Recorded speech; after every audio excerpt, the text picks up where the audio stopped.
அன்பான தேவனுடைய பிள்ளைகளே, ஆண்டவராகிய இயேசு கிறிஸ்துவின் நாமத்தில் உங்களை நான் வாழ்த்துகிறேன். 2 ராஜாக்கள் 6ஆம் அதிகாரம் அந்த முதல் 6 வசனங்களை நம்ம பார்க்கும்போது அதில் ஒரு சம்பவத்தை நாம் பார்க்கிறோம்.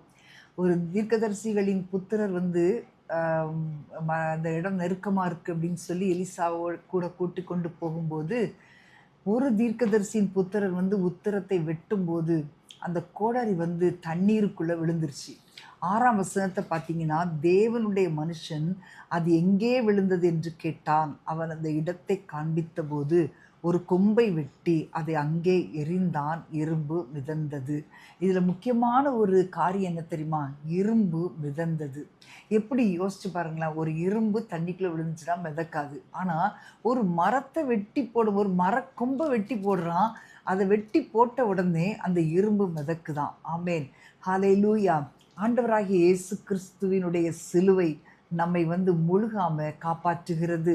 பாவத்தில் மூழ்கின நம்மை, சாபத்தில் மூழ்கின நம்மை, எல்லா நம்பிக்கை இழந்த நம்முடைய வாழ்க்கை மூழ்கி போக ஆண்டவர் விடவே இல்லை. நம்முடைய வாழ்க்கையை அந்த சிலுவை திரும்பவுமாய் மிதக்க பண்ணி நம்முடைய இழந்து போன நன்மைகளை பெற்றுக்கொள்ள செய்தது.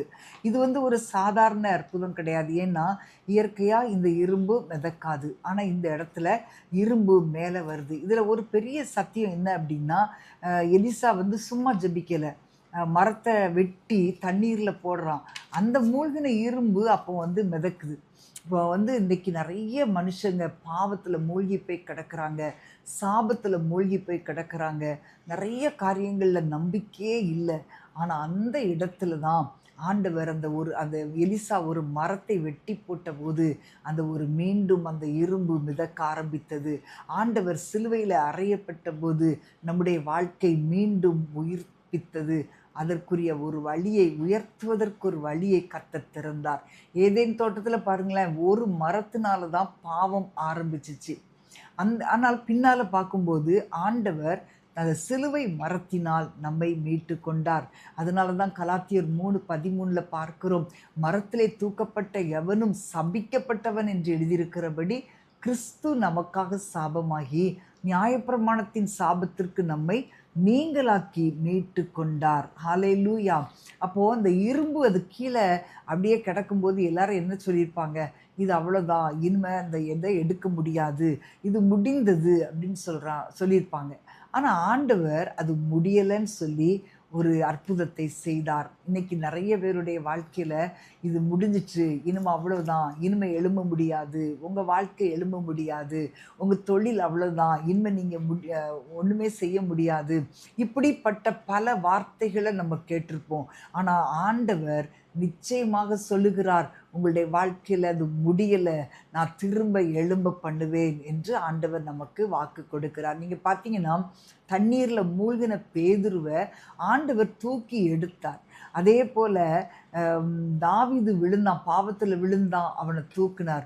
அதே மாதிரி மறுதலித்த பேதுருவையும் கர்த்தர் மறுபடி எழுப்பினார். இன்றைக்கு சாத்தான் உங்களை பயத்தில் மூழ்கடிக்கலாம், தோல்வியின் எண்ணங்களை கொண்டு வந்து உங்களை மூழ்கடிக்கலாம், பாவத்தை செய்ய வச்சு உங்களை மூழ்கடிக்கலாம்.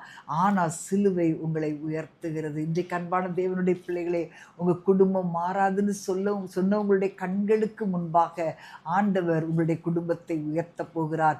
இனி உங்கள் பிள்ளைங்க வாழ்க்கை முன்னேறாது, இன்னும் உங்களுடைய பிள்ளைகளுடைய வாழ்க்கை அவ்வளோதான் சொன்னவங்களுடைய கண்களுக்கு முன்பாக உங்கள் பிள்ளைகளுடைய வாழ்க்கையை உயர்த்த போகிறார். இனி உன் தொழில் இவ்வளவுதான் முடிஞ்சிட்டுன்னு சொன்னவங்களுடைய கண்களுக்கு முன்பாக ஆண்டவர் உங்கள் தொழிலை கர்த்தர் நிமிர பண்ண போகிறார். ஹல்லேலூயா. கல்லறையில் வைக்கப்பட்டு 4 நாளாகி நாறிப்போன லாசருவினுடைய சரீரத்தை ஆண்டவர் ஒரே வார்த்தையினால எழுப்பினார். அப்போ கூட எல்லாரும் சொல்றாங்க, 4 நாளாயிற்று நாரும் அப்படின்னு சொல்றாங்க. ஆண்டவர் நிச்சயமாக நம்முடைய வாழ்க்கையையும் உயிர் தெழும்ப செய்கிற தேவன், மீண்டும் உயிரோடு எழுப்புகிற தேவன். ஆமேன். மரம் வந்து கீழே போய் இரும்ப மேலே வர பண்ணினது. இதைத்தான் சிலுவையின் ரகசியம் என்று நம்ம அறிந்து கொள்ளலாம். இயேசு கீழே இறங்கினார். ஏன்? நம்மளை உயர்த்துவதற்காக. இயேசு சாபமானார் ஏன்? நம்முடைய சாபத்தை நீக்குவதற்காக. ஆகவே நம்முடைய பாவங்களை, நம்முடைய நோய்களை குணமாக்குவதற்காகவே ஆண்டவர் சிலுவையில் தன்னை ஒப்பு கொடுத்தார். ஒரு காலத்தில் நம்முடைய ஆவிக்குரிய வாழ்க்கையில் ரொம்ப அக்கினிலாம் இருந்துச்சு, ஜெபம் ரொம்ப அதிகமாக இருந்துச்சு, ரொம்ப பாரம் இருந்துச்சு, கண்ணீர் இருந்துச்சு. ஆனால் இன்னைக்கு அதெல்லாம் எங்கே போச்சு? அதெல்லாம் இல்லை, இரும்பு போல கீழே மூழ்கி போனது. ஆனால் கர்த்தர் அதை நமக்கு திரும்ப கொடுத்து அதை மீட்டு கொடுக்க வல்லவராக இருக்கிறார். நம்ம இன்னைக்கு எப்படி இருக்கிறோம்? எவ்வளோ ஆழத்தில் இருந்தாலும், எவ்வளோ பயங்கரமான தூரமாய் ஆண்டவரை விட்டு விலகி போனாலும், இன்றைக்கு உங்களை மீட்டெடுக்க என் ஆண்டவர் வல்லவராக இருக்கிறார். நாம் ஜெபிப்போமா? ஆண்டவரே, ஸ்தோத்தரிக்கிறோம் அப்பா. தகப்பனே, மூழ்கி கிடக்கிற எங்களுடைய வாழ்க்கையை நீர் தூக்கி நிறுத்த நீர் வல்லமை உள்ளவராக இருக்கிறீரப்பா. ஆண்டவரே, பாவத்திலே மூழ்கி கிடக்கிற எங்களுடைய வாழ்க்கையை, ஆண்டவரே அப்பா, சாபத்திலே மூழ்கி கிடக்கிற எங்களுடைய வாழ்க்கையை என் ஆண்டவர் நீர் உயர்த்துகிற தேவனப்பா. மனிதர்கள் பார்த்து இது அவ்வளோதான் முடிந்தது என்று சொல்லப்பட்ட எங்களுடைய வாழ்க்கை, ஆண்டவரே, தேவனுடைய கரத்தினால் ஆண்டவரே அது உயர்த்தப்படும் அப்பா. ஆண்டவரே, அது மீண்டும் எழும்பப்படும் ஆண்டவரே. ஆண்டவரே, எங்களுடைய பிள்ளைகளுடைய வாழ்க்கையை பார்த்து இனிமே அவ்வளோதான் சொன்னாங்க, ஆனால் என் ஆண்டவருடைய கரம் எங்களுக்காக செயல்படுகிறதற்காக ஸ்தோத்திரம் அப்பா. நீர் அப்படியே செய்து உம்முடைய நாமத்தை மகிமைப்படுத்த போறீங்கப்பா. அதற்காக உம்மை நன்றியோடு துதிக்கிறோம். இயேசுவின் நாமத்தில் பிதாவே, ஆமேன், ஆமேன்.